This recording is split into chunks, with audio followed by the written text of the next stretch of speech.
അവിടെ ഒരു മലയാളി ഉണ്ടാകുമെന്നത് മലയാളിയായി എന്നെ ഞാനും അതിൽ അഭിമാനിക്കുന്ന ഒരു ഘടകമാണ്. എല്ലാ നേട്ടങ്ങളും നമ്മൾ കൊയ്യുമ്പോഴും മറുഭാഗം മനസ്സിലാക്കുക, ഇന്ന് സമൂഹത്തിൽ വളരെയധികമായി അധാർമികതകൾ പെരുകി വരികയാണ്, അനാത്മികതകൾ പെരുകി വരികയാണ്, അസാൻമാർഗികതകൾ പെരുകി വരികയാണ്. കലാലയങ്ങളിൽ കല്യാണ വീടുകൾ തുടങ്ങി 4 പേർ കൂടി വരുന്ന ഇടത്ത് എവിടെ നോക്കിയിരുന്നാലും ഇന്ന് മാരകമായ ലഹരിയുടെ ഉപയോഗത്താൽ അല്ലെങ്കിൽ ലഹരിയുടെ വിപണനത്താൽ ഉണ്ടാകുന്ന സ്വഭാവ വൈകൃതങ്ങളെ നമുക്ക് കാണുവാൻ കഴിയും. അതിരാവിലെ നമ്മുടെ വീട്ടുമുറ്റത്ത് പറന്നു വീഴുന്ന പത്രത്താളുകളൊന്ന് മറിച്ചു നോക്കിയാൽ, നമ്മുടെയൊക്കെ സ്വീകരണ മുറിക്കകത്ത് തുറന്നു വച്ചിരിക്കുന്ന നവമാധ്യമങ്ങൾ പരിശോധിച്ചാൽ അരിയാഹാരം കഴിക്കുന്ന ഏതൊരു മലയാളിക്കും മനസ്സിലാകും നമ്മൾ എത്തി നിൽക്കുന്ന ഒരു വല്ലാത്ത കാലത്തിലാണ്. ഒരു 50 കൊല്ലം അല്ലെങ്കിൽ 25-50 കൊല്ലം പുറകിലേക്കൊന്ന് തിരിഞ്ഞു നോക്കിയാൽ ഇങ്ങനെ ആയിരുന്നില്ല നമ്മുടെ നാട്, ഇങ്ങനെ ആയിരുന്നില്ല നമ്മുടെ കേരളം. ഭാരതമെന്ന് കേട്ടാൽ അഭിമാനപൂരിതമാകണം അന്തരം, കേരളം എന്ന് കേട്ടാൽ തിളക്കണം ചോരസിരകളിൽ നിന്ന് മഹാകവി വള്ളത്തോൾ എഴുതി വെച്ച വരികൾക്ക് വിഘ്നം വരുത്തുന്ന തരത്തിലുള്ള സ്വഭാവ വൈകൃതങ്ങൾ ഇന്ന് നമ്മുടെ സമൂഹത്തിലും ചുറ്റുപാടുകളിലും കണ്ടുവരികയാണ്. പ്രധാനപ്പെട്ടത് കുലപാതകങ്ങളാണ്. കുലപാതകങ്ങൾ സമൂഹത്തിലേക്കൊന്ന് എത്തി നോക്കുക. യാതൊരു പ്രകോപനവുമില്ലാതെ, യാതൊരു കാരണവുമില്ലാതെ, യാതൊരു കാര്യകാരണങ്ങളുമില്ലാതെ കുലപാതകങ്ങൾ ഇങ്ങനെ ഉയർന്നു വരികയാണ്. ചെറുതെന്നോ വലുതെന്നോ വിഷയങ്ങളില്ലാതെ നിസ്സാരമായ കാര്യങ്ങൾക്ക് പോലും ഇന്ന് കുലപാതകത്തിലേക്കാണ് വിഷയങ്ങൾ ചെന്ന് നിൽക്കുന്നത്. അപ്പൻ അമ്മയെ കൊല്ലുന്നു, അപ്പനമ്മമാർ ചേർന്ന് മക്കളെ കൊല്ലുന്നു, മക്കൾ ചേർന്ന് അപ്പനമ്മമാരെ കൊല്ലുന്നു. വസ്തുവിന് വേണ്ടി, സമ്പത്തിന് വേണ്ടി, പദവിക്ക് വേണ്ടി തമ്മിൽ കൊലപാതകങ്ങൾ, തമ്മിൽ അക്രമങ്ങൾ, കുലപാതകങ്ങൾ നമ്മുടെ സമൂഹത്തിൽ വർദ്ധിച്ചു വരുന്നു. മറ്റൊന്ന് ആത്മഹത്യകളാണ്. ഏത് മേഖലയിലും ഉന്നതയിൽ പ്രാപിക്കുന്നു എന്ന് പറയുമ്പോഴും നിസ്സാരമായ കാര്യങ്ങൾക്ക്, പരീക്ഷയിൽ തോറ്റതിനോ ജാതിപ്പേര് വിളിച്ചതിനോ മറ്റേതെങ്കിലും ജീവിതത്തിൻ്റെ കുറവ് വശങ്ങൾ ചൂണ്ടിക്കാണിക്കപ്പെട്ടാൽ വേഗത്തിൽ ആത്മഹത്യയിലേക്ക് ഇന്നത്തെ തലമുറ ഓടിപ്പോകുകയാണ്. സമൂഹത്തിൽ നിന്ന് നല്ലൊരു സന്ദേശം അവർക്ക് ലഭ്യമാകാത്തതിൻ്റെ പേരിലാണ് പലപ്പോഴും ഈ തലമുറകൾ ആത്മഹത്യയിലേക്ക് എത്തിപ്പെടുന്നത്. അപ്പോൾ കൊലപാതകങ്ങൾ വർദ്ധിച്ചു വരുന്നു, ആത്മഹത്യകൾ വർദ്ധിച്ചു വരുന്നു. മറ്റൊന്ന് പീഡനങ്ങളാണ്.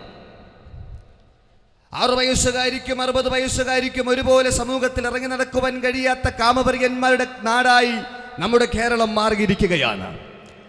ദൈവത്തിൻ്റെ സ്വന്തം നാട് എന്ന് നമ്മൾ അഭിമാനിക്കുന്ന നമ്മുടെ കേരളത്തിൽ പീഡനങ്ങൾ ഇന്ന് വർദ്ധിച്ചു വരികയാണ്. അപ്പോൾ കൊലപാതകങ്ങൾ വർദ്ധിച്ചു വരുന്നു, ആത്മഹത്യകൾ വർദ്ധിച്ചു വരുന്നു, പീഡനങ്ങൾ വർദ്ധിച്ചു വരുന്നു. മറ്റൊന്ന് മതപശ്ചാത്തലത്തിൽ മതങ്ങളുടെ പേരിൽ നടക്കുന്ന, ദൈവങ്ങളുടെ പേരിൽ നടക്കുന്ന തമ്മിൽ തല്ലുകളാണ്, കലാപങ്ങളാണ്.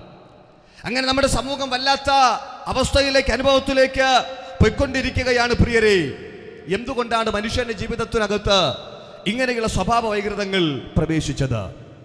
എന്താണ് ഇതിന്റെ പ്രധാനമായ കാരണം? സമ്പത്തില്ലായ്മയല്ല, വിദ്യാഭ്യാസമില്ലായ്മയല്ല, സാക്ഷരതയിൽ മുൻപിൽ നിൽക്കുന്ന സംസ്ഥാനമാണ് നമ്മുടെ കേരളം എന്നത്. ഏത് മേഖലയെടുത്താലും, വിദ്യാഭ്യാസ രംഗമെടുത്താലും, സാമ്പത്തിക രംഗമെടുത്താലും, സാമ്പത്തിക സ്ഥിതി എടുത്താലും, സാമൂഹികമായിരുന്നാലും, ആരോഗ്യ മേഖലയിലായിരുന്നാലും, ഏത് മേഖലയിലും മുൻപന്തിയിൽ നിൽക്കുന്ന ഒരു സംസ്ഥാനം എന്നത് നമ്മുടെ കൊച്ചു കേരളമാണ്. അങ്ങനെ വിവിധ ഇടങ്ങളിൽ നമുക്ക് അഭിമാനം, നേട്ടങ്ങൾ കൈക്കൊള്ളാനുള്ളപ്പോഴും, നേട്ടങ്ങൾ കൈക്കൊള്ളുമ്പോഴും മറുഭാഗത്തൊരു തലമുറ വീണുകൊണ്ടിരിക്കുകയാണ്. ഒരു കാലത്ത് 45-50 വയസ്സ് പ്രായമുള്ള അപ്പച്ചന്മാരായിരുന്നു മദ്യപിച്ചിരുന്നതെങ്കിൽ ഇന്ന് 10-12 വയസ്സ് പ്രായമുള്ള കുഞ്ഞുങ്ങൾ പോലും ഇന്ന് ലഹരിക്ക് അടിമകളാണ്. ഒരു കാലത്ത് നമുക്കറിയാം, ലഹരി എന്ന് പറയുന്നത് ഒന്നുകിൽ നാടൻ വാറ്റെന്ന് പറയുന്ന പട്ടച്ചാരയും, അല്ലെങ്കിൽ 4 കുട്ടി മുറുക്കുന്ന മുറുക്കാൻ. ഇതൊക്കെയായിരുന്നു ഒരു കാലത്തെ ലഹരിയെങ്കിൽ ഇന്ന് അതല്ല കഥ. നിരോധിത പുകയില ഉൽപ്പന്നങ്ങളെ അടിച്ചമർത്തൽ ചെയ്യുവാൻ, അതിൻ്റെ വിപണനങ്ങളും വ്യാപനവും തടയുവാൻ വേണ്ടി ബഹുമാനമുള്ള കേരള ഗവൺമെന്റും എക്സൈസ് ഡിപ്പാർട്ട്മെന്റും സംയുക്തമായി നടത്തിയ ലഹരി നിർമാർജന പ്രവർത്തനത്തിൽ പോലീസ് അധികാരികളെ പോലും ഞെട്ടിപ്പിക്കുന്ന തരത്തിലുള്ള വാർത്തകളാണ് പുറത്തു വന്നത്. MDMA എന്ന് പറയുന്ന മാരകമായ സൈക്കോട്രോപിക് കെമിക്കലുകൾ ഇന്നത്തെ തലമുറകൾ ഉപയോഗിക്കുന്നു എന്നത് വേദനാജനകമായ ഒരു വാർത്തയാണ്. എന്തിനേറെ പറയുന്നു, വിദ്യാഭ്യാസത്തിന് വേണ്ടി ഉപയോഗിക്കുന്ന വൈറ്റ്നർ പോലും ഇന്നത്തെ കുഞ്ഞുങ്ങൾ ലഹരിക്ക് വേണ്ടി ഉപയോഗിക്കുകയാണ്. ഐപിൽ പോലുള്ള ഗുളികകളാണ്, ടാബ്ലറ്റുകളാണ് ഇന്നത്തെ കുഞ്ഞുങ്ങൾ മെഡിക്കൽ ഷോപ്പുകളിൽ പോയി മേടിക്കുന്നത്. വ്യത്യസ്തമായ ഒരു ജീവിത സാഹചര്യത്തിൽ കൂടി പ്രിയരെ ഞാനും നിങ്ങളും പോയിക്കൊണ്ടിരിക്കുകയാണ്. ഇങ്ങനെ പോയാൽ നാളെയുടെ വാഗ്ദാനങ്ങളാകട്ടെ നമ്മുടെ കുഞ്ഞുങ്ങളുടെ അവസ്ഥകൾ എന്തായി തീരും? അടുത്തൊരു തലമുറയ്ക്ക് ഇവിടെ വാസം യോഗ്യമാണോ? എന്നാൽ ഞങ്ങൾക്ക് അഭിമാനത്തോടെ പറയുവാൻ കഴിയും, ഈ സന്ദേശത്തിന് നല്ലൊരു തലമുറയെ സമൂഹത്തിൽ വാർത്തെടുക്കുവാൻ കഴിയും. അതെ, ഈ സന്ദേശത്തിന്റെ പിറകിൽ ഞങ്ങളെ പ്രേരിപ്പിച്ച്, ഞങ്ങളെ സഹായിക്കുന്ന, ഞങ്ങളെ ബലപ്പെടുത്തുന്ന, ഞങ്ങൾക്ക് അഭിമാനത്തോടെ പറയുവാൻ കഴിയുന്ന കാരണമെന്നത് ഈ സന്ദേശത്തിന്റെ കാതലായ ഭാഗമാണ്. എന്താ ഞങ്ങളുടെ സന്ദേശത്തിന്റെ പ്രത്യേകത? എന്തുകൊണ്ട് ഞങ്ങൾ ലഹരിക്കെതിരെ ഇങ്ങനെ പ്രസംഗിക്കുന്നു? എന്തുകൊണ്ട് ഞങ്ങൾ ലഹരിക്കെതിരെ ഇങ്ങനെ സംസാരിക്കുന്നു? ഞങ്ങൾ ആരെയും അസഭ്യം വിളിക്കുന്നില്ല. ഒരിക്കലും ഈ സന്ദേശം ശ്രമിച്ചവരാരും ഒരു കലാപത്തിനോ മറ്റ് സ്വഭാവ വൈകൃതങ്ങൾക്കോ മുതിരുന്നില്ല. ഞങ്ങളുടെ കയ്യിൽ മാരകായുധങ്ങളില്ല. ഞങ്ങൾ കലാപം സൃഷ്ടിക്കുന്നവരല്ല. എങ്കിലും ഇതുപോലെയുള്ള സത്വാർത്ത സംസാരിക്കുമ്പോൾ, കേൾക്കുമ്പോൾ പലരുടെയും ജീവിതത്തിനകത്ത് ഒരു ഇറിറ്റേഷൻ സംഭവിക്കുകയാണ്. അതെന്തുകൊണ്ടെന്ന് ചോദിച്ചാൽ അത് ഞങ്ങൾ പ്രസംഗിക്കുന്ന സനാതനമായ ഈ ധർമ്മത്തിന്റെ മൂല്യമാണ്. അതേ പ്രിയരെ, വിശുദ്ധ ബൈബിൾ ഇങ്ങനെ പറയുന്നു, മറ്റൊരുത്തനും രക്ഷയില്ല, നാം രക്ഷിക്കപ്പെടുവാൻ ആകാശത്തിന്റെ കീഴിൽ മനുഷ്യരിടയിൽ നൽകപ്പെട്ട ഏകനാമം യേശുവിന്റെ നാമമാണ്. അപ്പോൾ നിങ്ങൾ ചോദിക്കും, എടോ ലഹരിയും യേശുവിന്റെ നാമവുമായിട്ട് എന്താണ് ബന്ധം? പ്രിയരെ, എന്തുകൊണ്ടാണ് അനവധി ഡി അഡിക്ഷൻ സെന്ററുകൾ, കൗൺസിലിംഗ് സെന്ററുകൾ, വൈദ്യശാലകൾ, ഡോക്ടേഴ്സുമാർ ഇതിന്റെ പിറകിൽ അധ്വാനിച്ചിട്ടും അവരെ കൊണ്ടൊന്നും ഈ ലഹരിയുടെ വിപണനവും വ്യാപനവും തടയാൻ കഴിയാത്തതിന്റെ കാരണം എന്താ നിങ്ങൾ ചിന്തിച്ചിട്ടുണ്ടോ? മെഡിക്കൽ കോളേജുകളിൽ അത്യാസന്ന നിലയിൽ എത്തി നിൽക്കുന്ന പല രോഗികളോടും അല്ലെങ്കിൽ അവരുടെ കൂട്ടിരിപ്പുകാരോട് വിദഗ്ധമായ ഡോക്ടേഴ്സ്മാർ പറയുന്ന ഒരു പദമുണ്ട്, അവസാനത്തൊരു പദമുണ്ട്, ഞങ്ങൾക്ക് ചെയ്യാൻ കഴിയുന്നതിന്റെ മാക്സിമം ഞങ്ങൾ ചെയ്തു. നിങ്ങൾ നിങ്ങളുടെ വിശ്വാസ പ്രമാണങ്ങൾ പ്രകാരം, നിങ്ങളുടെ വിശ്വാസപ്രകാരം എന്തെങ്കിലും ചെയ്യണം. ദൈവമില്ല എന്ന് വിശ്വസിക്കുന്ന, ദൈവമില്ല എന്ന് ചിന്തിക്കുന്ന, അത് ദൈവമില്ല എന്ന് പറയുന്നവർ പോലും ഒരാപത്ഘട്ടത്തിൽ ദൈവമേ എന്ന് വിളിക്കുന്നുണ്ട്. വൈരുദ്ധ്യാധിഷ്ഠിത പ്രസ്ഥാനത്തിന്റെ കരുത്തനായ ഒരു നേതാവ് നമ്മുടെ കേരളത്തിൽ ഉണ്ടായിരുന്നു. ഇന്ന് അദ്ദേഹം നാടുനീങ്ങി. അദ്ദേഹം ഒരിക്കൽ അദ്ദേഹത്തിന്റെ അംബാസഡർ കാറിൽ ഇങ്ങനെ യാത്ര ചെയ്യുമ്പോ ഇതുപോലെ കവലയിൽ നിന്നുകൊണ്ടൊരു സുവിശേഷകൻ വിളിച്ചു പറയുന്നു, ക്രൂശിന്റെ വചനം നശിച്ചു പോകുന്നവർക്ക് മോക്ഷത്വം രക്ഷിക്കപ്പെടുന്ന നമുക്കോ ദൈവശക്തിയുമാകുന്നു എന്ന്. ആ സന്ദേശം അദ്ദേഹം ശ്രമിച്ചിട്ട് അദ്ദേഹത്തിന്റെ സമീപത്തിരിക്കുന്ന അദ്ദേഹത്തിന്റെ അസിസ്റ്റന്റിനോട് പറഞ്ഞു, എടോ, ദൈവമുണ്ടോ ഇല്ലയോ എന്ന് എനിക്കറിയില്ല, യേശു ജീവിച്ചിരുന്നോ ഇല്ലയോ എന്ന് എനിക്കറിയില്ല, പക്ഷെ ഒന്നെനിക്കറിയാം, ഇത് പ്രസംഗിക്കുന്നവന്റെ അകത്തൊരു തീയുണ്ട്. അതെ, ക്രൂശിന്റെ വചനം നശിച്ചു പോകുന്നവർക്ക് മോക്ഷത്വം, രക്ഷിക്കപ്പെടുന്നവർക്കോ അത് ദൈവശക്തിയാണ്. ഈ പകലിൽ ഞങ്ങൾക്ക് ഈ കവലയിൽ ഒന്നുകൂടി വിളിച്ചു പറയുകയാണ്, പ്രിയരെ, അനവധി നിരവധി സുവിശേഷ സന്ദേശങ്ങളുടെ പരമ്പരകൾ കേട്ട ഒരുപക്ഷെ തഴമ്പിച്ച കാതുകളുടെ ഉടയവനായിരിക്കാം നിങ്ങൾ. എങ്കിലും ഇത് സുപ്രസാദ കാലമാണ്. താങ്കളൊന്ന് ചിന്തിക്കുക, ഏതൊക്കെ വാതിലുകൾ താങ്കൾ മുട്ടി, എന്തെല്ലാം ക്രിയകൾ താങ്കൾ ചെയ്തു, ഏതെല്ലാം വഴിധാരകളിൽ കൂടി താങ്കൾ സഞ്ചരിച്ചു. പക്ഷേ താങ്കൾ അഭിമുഖീകരിക്കുന്ന പ്രശ്നകലുഷിതമായ ജീവിത സാഹചര്യങ്ങൾക്ക് ഒരു വിരാമമിടാൻ ഏതെങ്കിലും തത്വങ്ങൾക്കോ ഇസങ്ങൾക്കോ വിശ്വാസ പ്രമാണങ്ങൾക്കോ കഴിഞ്ഞിട്ടുണ്ടോ? കഴിഞ്ഞിട്ടില്ല, കഴിയത്തില്ല. കാരണം അവകളെല്ലാം ചത്ത അസ്ഥികൂടങ്ങളാണ്. പക്ഷേ ഞങ്ങൾക്ക് പ്രസംഗിക്കുവാൻ, ഞങ്ങൾക്ക് വിളിച്ചു പറയുവാൻ കഴിയും. ഞങ്ങൾ പ്രസംഗിക്കുന്ന ഞങ്ങളുടെ പ്രഭാഷണത്തിന്റെ കരുത്തനായ കാതൽ എന്ന് പറയുന്ന കർത്താവായ യേശു ക്രിസ്തു ഏക സത്യ നിത്യദൈവമാണ്. അതേ പ്രിയരെ, മനുഷ്യൻ ഇന്ന് സ്വഭാവ വൈകൃതങ്ങളിലേക്ക് തിരിയുവാനുള്ള പ്രധാന കാരണം പാപമാണ്. മനുഷ്യന്റെ ജീവിതത്തിനകത്ത് കുടികൊള്ളുന്ന പാപമാണ്. അതേ, മനുഷ്യൻ പാപിയാണ്. പാപമില്ല അതില്ല നരനെ ഭൂതലേ ശിശുവിലും പാപമുണ്ട്. ഈ ബലീസിന്റെ കുത്തേൽക്കാതെ ഒരു മനുഷ്യനും ഉലകത്തിൽ പിറവിയെടുക്കുന്നില്ല. മനുഷ്യൻ പാപിയാണ്. വിവിധമാകുന്ന മതങ്ങൾ, ഇസങ്ങൾ, തത്വങ്ങൾ ഇവയെല്ലാം അടിവരയിട്ട് പറയുന്ന ഒരു മാർമിക രഹസ്യം എന്നത് മനുഷ്യൻ പാപിയാണ്. പാപത്തിൽ അകപ്പെട്ടു പോയ പാപിയായ മനുഷ്യന്റെ ജീവിതത്തിനകത്ത് പാപത്തിൽ നിന്ന് കരകയറുവാനുള്ള ബന്ധപ്പാടുകൾ അവരെ കൊണ്ടെത്തിച്ചത് മതത്തിന്റെ ഈ ആവിർഭാവത്തിലേക്ക്. പലരും നിങ്ങളോട് ആവശ്യപ്പെടാറുണ്ട്, ചോദിക്കാറുണ്ട്, എടോ നിങ്ങൾ പ്രസംഗിക്കുന്നല്ലോ ദൈവം ഏകനാണ്. അതെ, ദൈവം ഏകൻ തന്നെ. ആ ഏകനായ ദൈവമാണെങ്കിൽ എന്തുകൊണ്ട് അനവധി നിരവധി മതങ്ങൾ നമ്മുടെ സമൂഹത്തിൽ ഉടലെടുത്തു? എന്തുകൊണ്ടെന്നറിയാമോ? പാപം ചെയ്ത് ദൈവതേജസ് നഷ്ടപ്പെട്ട് ദൈവത്തിൽ അകന്നുപോയ മനുഷ്യൻ പാപത്തിൽ നിന്ന് കരകയറുവാൻ, സൃഷ്ടാവിലേക്ക് മടങ്ങി വരുവാൻ, ഈശ്വരനിലേക്ക് ചെന്നു ചേരുവാൻ, ഈശ്വരനിലേക്ക് എത്തിച്ചേരുവാനുള്ള മനുഷ്യന്റെ കണ്ടുപിടുത്തങ്ങളാണ് പ്രിയരെ ഇന്നത്തെ നമ്മുടെ മതങ്ങൾ എന്ന് പറയുന്നത്. പക്ഷേ ആ മതങ്ങളിൽ കൂടി വന്നും മനുഷ്യന് രക്ഷപ്പെടുവാൻ കഴിയുകയില്ല.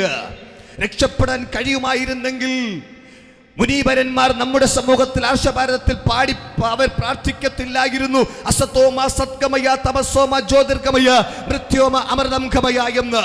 എന്നാൽ വിശുദ്ധ വേദപുസ്തകത്തിനകത്ത് ഒരുവൻ ഇങ്ങനെ ഉറക്കെ പ്രഖ്യാപിച്ചു, ഞാൻ തന്നെ വഴിയും ഞാൻ തന്നെ സത്യവും ഞാൻ തന്നെ ജീവനും ആകുന്നു എന്ന്. അതെ, അവൻ ആര്? 2024 കൊല്ലങ്ങൾ കൊണ്ട് ലോകത്തിന്റെ വിവിധ ഇടങ്ങളിൽ അലയടിച്ചുയരുന്ന ഒരു ശബ്ദസാഗരമാണ്. ശബ്ദസാഗരം പോലെ അലയടിച്ചുയരുന്ന ഒരു ചോദ്യമാണ്, അവൻ ആര്?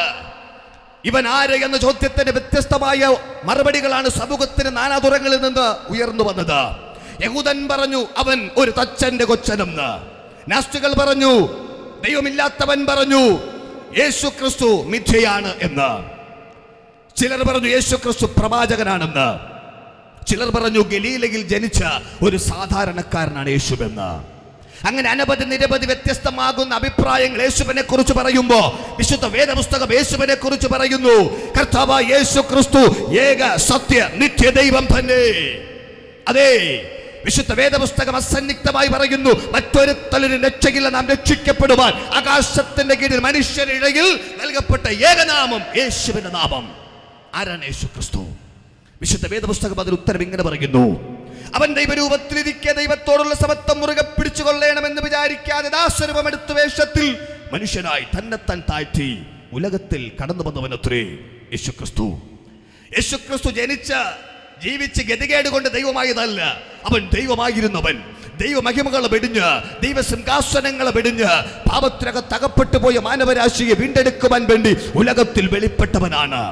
അതേ പ്രിയരെ, തിരുവെടുത്ത് അതിനെ അടിവരകിട്ട് ഉറപ്പിക്കുന്നു, ക്രിസ്തയേശു പാപികളെ രക്ഷിപ്പാൻ ഉലകത്തിൽ കടന്നു വന്നു എന്നുള്ളത് നമ്മൾ എല്ലാവരും അംഗീകരിപ്പാൻ യോഗ്യമായ വചനം തന്നെ. ഇത്രത്തോളം സാഹോദര്യമുള്ള സന്ദേശം, സമത്വമുള്ള സന്ദേശം, മാനവികതയുടെ സന്ദേശം മറ്റേതാ ഉലകത്തിൽ പ്രസംഗിക്കപ്പെടാനുള്ളത്? മറ്റൊരു സന്ദേശത്തിനും ഇത്ര ഉറപ്പോടെ പ്രസംഗിക്കാൻ കഴിയാതിരിക്കുമ്പോൾ ഞങ്ങൾ ഈ കവലയിൽ നിന്ന് ഒന്നുകൂടി കണ്ടക്ഷോഭം ചെയ്യുകയാണ്. മറ്റൊരുത്തലിന് രക്ഷയില്ല, നാം രക്ഷിക്കപ്പെടുവാൻ ആകാശത്തിന്റെ കീഴിൽ മനുഷ്യരിടയിൽ നൽകപ്പെട്ട ഏകനാമം യേശുവിന്റെ നാമം. 33 തിരുവയസ്സ് വരെ ഉലകത്തിൽ ജീവിച്ചവൻ, 33 തിരുവയസ്സ് വരെ ഉലകത്തിൽ ജീവിക്കുമ്പോൾ കർത്താവായ യേശു ക്രിസ്തുവിന്റെ ജനനത്തിന് 700 കൊല്ലങ്ങൾക്ക് മുൻപ് പ്രവാചക ശ്രേഷ്ഠൻ സർവേശ്വരനോട് ചോദിച്ചു, പ്രശ്നകലുഷിതമായ പാപഭംഗിലമായ മനുഷ്യന്റെ ജീവിതത്തിന് എന്നൊരു വിരാമമുണ്ടാകും? മനുഷ്യനെ വീണ്ടെടുക്കുവാൻ ആർക്ക് കഴിയും? സർവേശ്വരനായ ദൈവം പ്രവാചക ശ്രേഷ്ഠനായ യിശയ്യാവ് എന്ന് പറയുന്ന കരുത്തനായ പ്രവാചകനോട് ഇങ്ങനെ പറഞ്ഞു, നീ ഒരു അടയാളം കുറിക്കുക, കന്യക ഗർഭിണിയായ ഒരു മകനെ പ്രസവിക്കും, അവൻ തന്റെ ജനത്തെ അവരുടെ പാപങ്ങളിൽ നിന്ന് മോചിപ്പാനിരിക്കൊണ്ട് നീ അവന് യേശു എന്ന് പേരിടണം. യേശു ക്രിസ്തുവിന്റെ ജനനം വ്യത്യസ്തമായിരുന്നു. യേശു ക്രിസ്തു ജനിച്ചതുപോലെ നാളിതുവരെ ഒരു ജനനവും ഉണ്ടാകിട്ടില്ല, ഇരുപട്ടും ഉണ്ടാകത്തുമില്ല. യേശു ക്രിസ്തു ജനനം കൊണ്ട് വ്യത്യസ്തനാണ്. യേശു ക്രിസ്തുവിന്റെ ജീവിതം വ്യത്യസ്തമായിരുന്നു. 12 വയസ്സുവരെ ദേവാലയത്തിൽ കടന്നു വന്ന് ദേവാലയവും വീടുമായുള്ള ബന്ധത്തിൽ 12 വയസ്സുവരെ, ന്യായപ്രമാണ പഠനത്തിൽ 12 വയസ്സുവരെ, അനന്തരമുള്ള 18 വർഷം മാതാപിതാക്കൾക്ക് കീഴ്പ്പെട്ടിരുന്നു. ഇന്നത്തെ സമൂഹത്തിൽ ഇത്രയും മാനവികതയുടെ സന്ദേശം ഉയർത്തിക്കാണിക്കാൻ കഴിവുള്ള ഏത് വ്യക്തിയാ പ്രിയരെ ഉള്ളത്?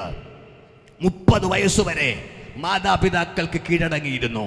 ഇന്ന് ഹൈസ്കൂൾ വിദ്യാഭ്യാസത്തിലേക്ക് കയറുന്ന കുഞ്ഞുങ്ങളെ മാതാപിതാക്കൾക്ക് പേടിയാ, ഭയമാ. പല മാതാപിതാക്കളും പറയുന്നത് അവൻ എങ്ങനെ പ്രതികരിക്കുമെന്ന് അറിയത്തില്ലെന്ന്.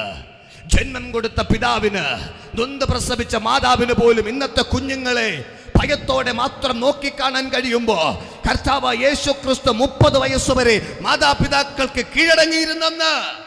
അതുകൊണ്ട് പ്രിയരെ, സുവിശേഷം പ്രസംഗിക്കുന്നവർ അക്രമത്തിന് മുതിരാത്തത്. സുവിശേഷം അക്രമത്തിന്റെ മാർഗമല്ല, സുവിശേഷം അസമാധാനത്തിന്റെ മാർഗമല്ല, സുവിശേഷം അസഹിഷ്ണുതയുടെ മാർഗമല്ല, സുവിശേഷം സമാധാനത്തിന്റെ മാർഗമാണ്, സുവിശേഷം രക്ഷയുടെ മാർഗമാണ്, സുവിശേഷം സമത്വത്തിന്റെ മാർഗമാണ്. ഉച്ചനീചത്വങ്ങളുടെയും ജാതീയ വർണ്ണ വിവേചനങ്ങൾ നേരിട്ട നമ്മുടെ കേരളത്തിലെ ഇരുണ്ട കാലം പുറകിലുണ്ടായിരുന്നു. കേരള ചരിത്രം ഒന്ന് പഠിച്ചു നോക്ക. ആ ഇരുണ്ട കാലഘട്ടത്തില് മനുഷ്യനെ സവർണനെന്നോ അവർണനെന്നോ വ്യത്യാസമില്ലാതെ ഒരേ ടേബിൾ ഒരുപോലെ കൊണ്ടിരുത്തി മനുഷ്യനെ മനുഷ്യനായി കാണാൻ പഠിപ്പിച്ച ഒന്നേ ഉള്ളൂ, അത് സുവിശേഷമാണ്. പ്രിയരെ, ഈ സുവിശേഷം ഈ അരുവിക്കരയിൽ ഒന്നുകൂടി ഉയർത്തി കാണിക്കപ്പെടുന്നെങ്കിൽ സർവേശ്വരൻ നിങ്ങളെ സ്നേഹിക്കുന്നത് കൊണ്ടാ കേട്ടോ. യേശുക്രിസ്തുവിന്റെ ജനനം വ്യത്യസ്തമായിരുന്നു, യേശുക്രിസ്തുവിന്റെ ജീവിതം വ്യത്യസ്തമായിരുന്നു. കേവലം 3.5 വർഷക്കാലത്തെ അദ്ദേഹത്തിന്റെ പ്രവർത്തനം, അഭിനന്ദർഹമായ പ്രവർത്തനം, 3.5 വർഷക്കാലത്തെ പ്രവർത്തനത്തിൽ അദ്ദേഹം നല്ലൊരു മാർഗം തെളിച്ചു വെച്ചു. നെപ്പോളിയൻ ബോണപ്പാർട്ട് ഇങ്ങനെ പറഞ്ഞു, ഞാനും ഹിറ്റ്ലറും സീസറുമില്ല, വാളുകൊണ്ടും രക്തപ്പൊഴി ഒഴുക്കിയും കലാപങ്ങൾ സൃഷ്ടിച്ചും അണികളെ നേടിയെടുത്തപ്പോ യേശുദേവൻ 3.5 വർഷം കൊണ്ട് സ്നേഹമാകുന്ന ആയുധമേന്തി ലോകത്തിന്റെ 5 വൻകരകളിലും അണികളെ വാർത്തെടുപ്പാനിടയായി തീർന്നു എന്ന്. അതെ, യേശു കർത്താവിന്റെ മാർഗം സ്നേഹത്തിന്റെ മാർഗമാണ്. യേശു കർത്താവിന്റെ മാർഗം സമാധാനത്തിന്റെ മാർഗമാണ്. യേശു ക്രിസ്തുവിന്റെ ജീവിതം വ്യത്യസ്തമായിരുന്നു. 3.5 വർഷക്കാലത്തെ അദ്ദേഹത്തിന്റെ പ്രവർത്തനത്തിൽ കുരുടന്മാർക്ക് കാഴ്ച കൊടുത്തു, മുടന്തന്മാർക്ക് നടക്കുമാറാക്കി, മരിച്ചവർ ഉയർപ്പിച്ചു, കുഷ്ഠരോഗിയെ തൊട്ട് സൗഖ്യമാക്കി, അശരണരെയും ആലംബഹീനരെയും അധ്വാനിക്കുന്നവരെയും ചേർത്തണച്ച്, അധ്വാനിക്കുന്നവരും ഭാരം ചുമക്കുന്നവരുമായുള്ളവരെ എല്ലാവരും എങ്കിലേക്ക് കടന്നു വരിക, ഞാൻ നിങ്ങളെ ആശ്വസിപ്പിക്കാം എന്ന് പറഞ്ഞ് പ്രഖ്യാപനം നടത്തിയ യേശു ക്രിസ്തു തിരുവെഴുത്തിൻ പ്രകാരം ഗെത്സമന എന്ന ആ പൂന്തോട്ടത്തിൽ ശാന്തമായി പ്രാർത്ഥിച്ചുകൊണ്ടിരിക്കുമ്പോൾ ഒരു കൂട്ടം യഹൂദന്മാർ, റോമൻ പടയാളികൾ കടന്നു വന്ന് യേശുവിന്റെ കയ്യിൽ വിലങ്ങണിയിപ്പാനിടയായി. യാതൊരു പ്രകോപനവുമില്ലാതെ ശാന്തമായി പ്രാർത്ഥിച്ചുകൊണ്ടിരുന്ന യേശുവിന്റെ കയ്യിൽ അവർ വിലങ്ങണിയിപ്പാനിടയായി. അനന്തരം യേശുവിനെ 5 കോടതികളിൽ വ്യത്യസ്തമായ സാഹചര്യങ്ങളിൽ യേശുക്രിസ്തുവിനെ വിസ്തരിപ്പാനിടയായി.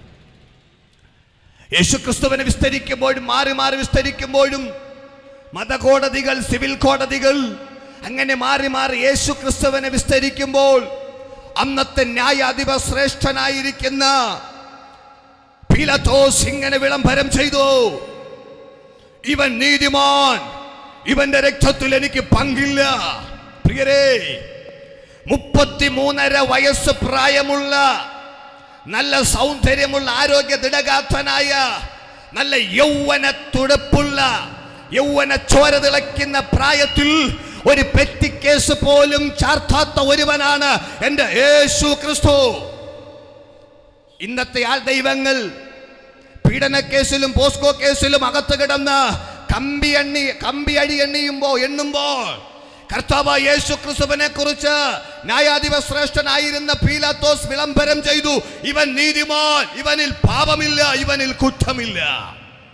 പാപമില്ലാത്തവൻ, കുറ്റമില്ലാത്തവൻ, പാപം ചെയ്യാത്തവൻ, പാപമറിയാത്തവൻ, നീതിമാൻ, നിഷ്കളങ്കൻ, നിർമ്മലൻ, ഒരു തെറ്റും ചെയ്യാതെ, ഒരു കുറ്റവും ചെയ്യാതെ വ്യത്യസ്ത കോടതികളിൽ കയറിയിറങ്ങേണ്ടി വന്നു.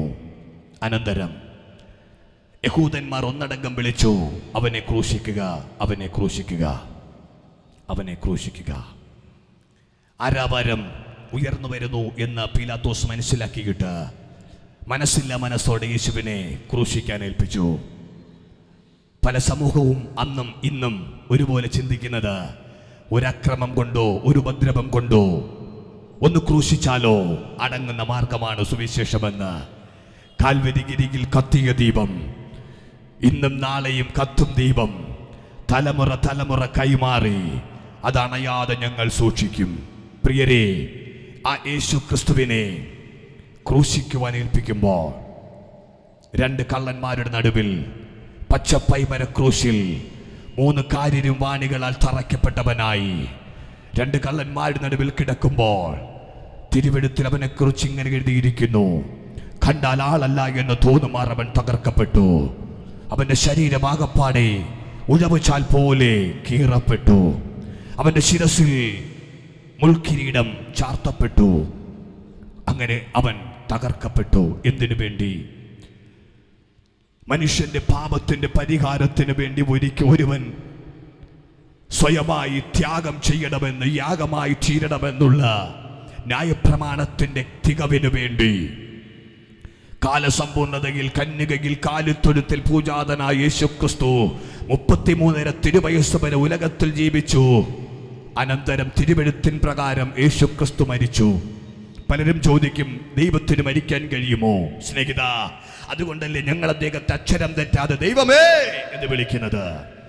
അവൻ ദൈവരൂപത്തിലിരിക്കെ ദൈവത്തോടുള്ള സമത്വം മുറുകെ പിടിച്ചു കൊള്ളണമെന്ന് വിചാരിക്കാതെ തന്നെത്താൻ ഒഴിഞ്ഞുലകത്തിൽ കടന്നു വന്ന ഒരു മനുഷ്യനായി എൻ്റെ അടുക്കൽ വന്ന് എൻ്റെ പാപത്തിൻ്റെ പരിഹാരത്തിനു വേണ്ടി, വ്യക്തിപരമായി ഞാൻ പറയട്ടെ, മാതാപിതാക്കൾക്കൊരു തലവേദനയായിരുന്നു, നീതിന്യായ വ്യവസ്ഥകൾക്കൊരു വെല്ലുവിളിയായി തീർന്ന എൻ്റെ നല്ല ജീവിത യൗവനപ്രായത്തിൽ ഞാൻ ഈ ലോകത്തുനിന്ന് മാറ്റപ്പെട്ടു പോകേണ്ട അനുഭവങ്ങളിൽ നാട് വിട്ട് വീട് വിട്ട് മാറി അന്യ സംസ്ഥാനങ്ങളിൽ പോയി കിടക്കുമ്പോ സ്വഭാവ വൈകൃതങ്ങൾ കാരണം ആരും ഉൾക്കൊള്ളാതെ, ആരും അണയ്ക്കാതെ, ആരും സ്നേഹിക്കാനില്ലാതായിരുന്നു എൻ്റെ ജീവിതത്തിനകത്ത് യേശുവേ എൻ്റെ പാപം ക്ഷമിക്കണമേ, എന്നോട് ദയയുണ്ടാകണമേ എന്നുള്ള എൻ്റെ പ്രാർത്ഥനയുടെ നടുവിൽ എൻ്റെ അടുക്കൽ ഇറങ്ങി വന്ന് നല്ലൊരു മനുഷ്യനായി, ഇന്ന് ഞാൻ 2 കുഞ്ഞുങ്ങളുടെ പിതാവാണ്, എൻ്റെ അമ്മയ്ക്കും എൻ്റെ അപ്പനും നല്ലൊരു മകനായി ഒരു ജീവിതം ജീവിക്കുവാൻ എന്നെ പ്രാപ്തമാക്കിയത് സുവിശേഷമാണ്. അപ്പൊ നിങ്ങൾ പറയും,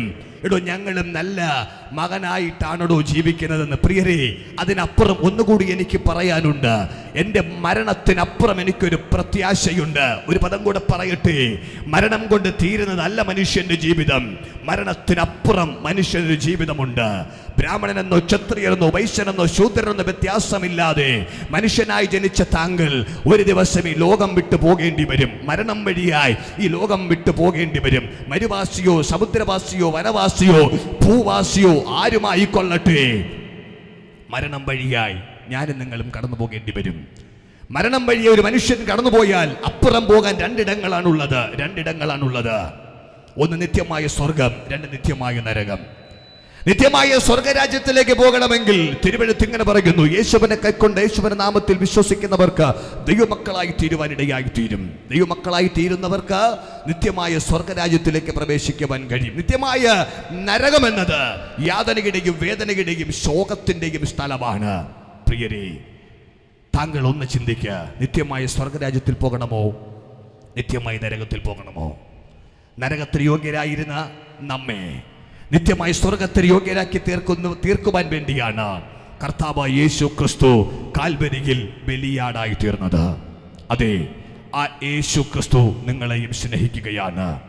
തിരുവെഴുത്തിൻ പ്രകാരം മരിച്ച്, തിരുവെഴുത്തിൻ പ്രകാരം അടക്കപ്പെട്ട്, തിരുവെഴുത്തിൻ പ്രകാരം 3-ാം നാൾ ഉയർത്തെഴുന്നേറ്റ യേശു ക്രിസ്തു.